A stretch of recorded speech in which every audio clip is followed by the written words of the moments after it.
मैंने पहले भी इस बात का खुलासा किया था कि किस प्रकार से प्रभु श्री राम का मंदिर बनाने के नाम पर करोड़ों रुपए का घोटाला भारतीय जनता पार्टी के नेताओं के द्वारा, ट्रस्ट के लोगों के द्वारा और अधिकारियों के द्वारा किया जा रहा है। इससे संबंधित तमाम और चौंकाने वाले तथ्य सामने आ चुके हैं, जिसके आधार पर मैं कह सकता हूं कि भारतीय जनता पार्टी की आस्था, योगी आदित्यनाथ जी की पार्टी की आस्था, आदरणीय नरेंद्र मोदी जी की पार्टी की आस्था प्रभु श्री राम का मंदिर बनाने में नहीं, चंदा चोरी और भ्रष्टाचार, जमीन की जालसाजी करने में। और ये बात मैं क्यों कह रहा हूं आपको बताना चाहता हूं। कल जो तथ्य सामने आया है उसमें भारतीय जनता पार्टी के दो विधायक इंद्र प्रताप तिवारी और खब्बू तिवारी, जिनका नाम है, उनके द्वारा अयोध्या परिक्षेत्र में प्रभु श्री राम के जन्मभूमि के परिक्षेत्र में जमीनें खरीदी गई, करोड़ों रुपए की जमीनें।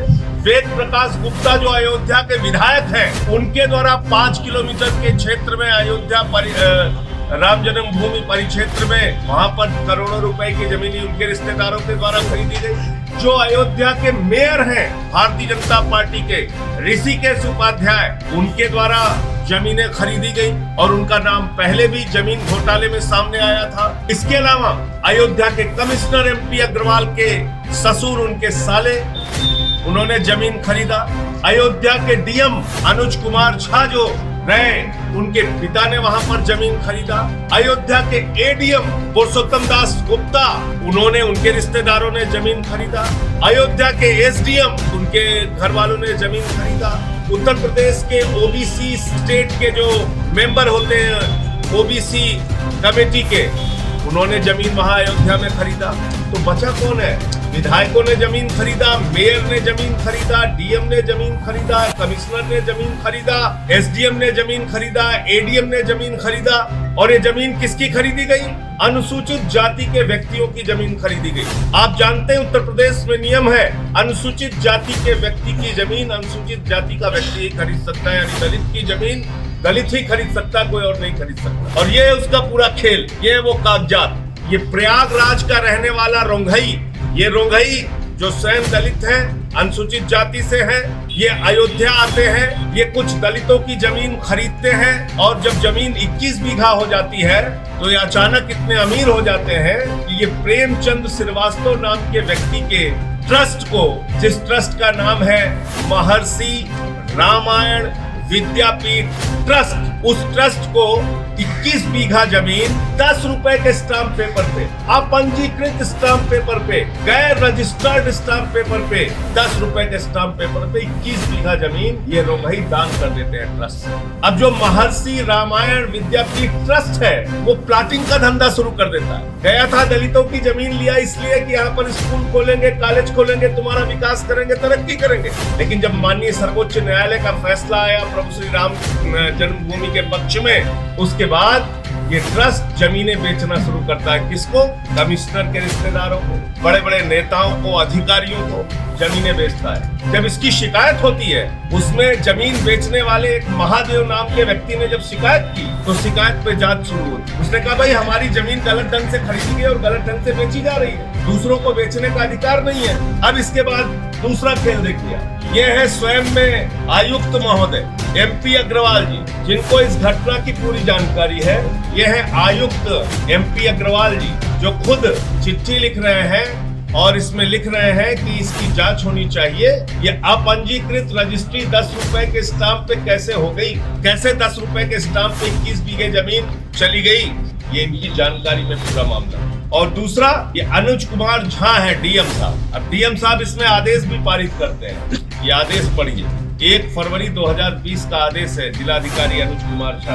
ये आदेश में क्या लिख रहा है? परीक्षणोपरांत, यानी कि परीक्षण करने के बाद पाया गया कि प्रश्नगत प्रकरण में तत्कालीन नायब तहसीलदार सदर द्वारा अनुसूचित जाति के व्यक्ति की संपत्ति को श्री महर्षि रामायण विद्यापीठ ट्रस्ट जरिए प्रबंधक श्री प्रेमचंद श्रीवास्तव पुत्र श्री नंद किशोर श्रीवास्तव निवासी महर्षि नगर गाजियाबाद द्वारा लिखाए गए अपंजीकृत दान पत्र के आधार पर आदेश वाद्य संख्या इतना बिना सक्षम अधिकारी के अनुमति के पारित किया गया है, जो कि वैध नहीं है। जिला अधिकारी कह रहे हैं, यानी जिलाधिकारी के भी संज्ञान में, कमिश्नर के भी संज्ञान में, और उसके बावजूद दलितों की जमीन विधायक, नेता, भाजपा के लोग, मेयर, अधिकारी सब खरीदने और लूटने में जुटे हुए हैं। और आज जब डीएम के पिता का नाम आया कि डीएम के पिता ने जमीन खरीदी वहां पे, तो डीएम साहब का एक बहुत ही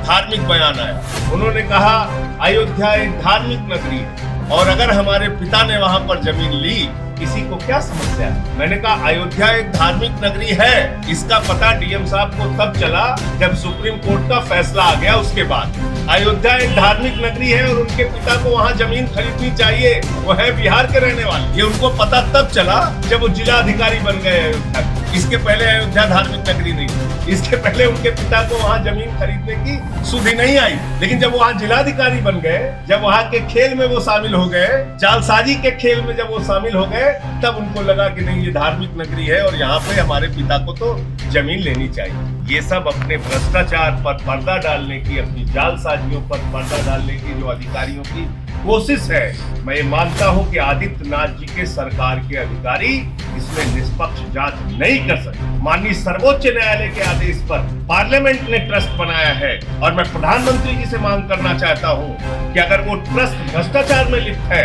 अगर वो ट्रस्ट करोड़ों की जमीन की जालसाजी कर रहा है, अगर भारतीय जनता पार्टी के विधायक जालसाजी कर रहे हैं और जमीन का घोटाला कर रहे हैं, अगर आपके कमिश्नर, डीएम, एडीएम, एसडीएम, तमाम अधिकारी वो अगर भ्रष्टाचार कर रहे हैं, जमीन का घोटाला कर रहे हैं, तो इसमें निष्पक्ष जांच तभी संभव है जब सुप्रीम कोर्ट मॉनिटर्ड एसआईटी से इसकी जांच कराई जाए। तो मेरी मांग है कि सर्वोच्च न्यायालय द्वारा गठित एसआईटी से इस पूरे प्रकरण की जांच कराई जाए। अगर ये गहनता से जांच होगी तो सैकड़ों करोड़ के भ्रष्टाचार और जमीन की जालसाजी का सच देश के सामने आ पाएगा। राम राम जपना, पराया माल अपना, ये जो धंधा भाजपाइयों ने चला रखा है, इनका काला चेहरा देश के सामने आ पाएगा।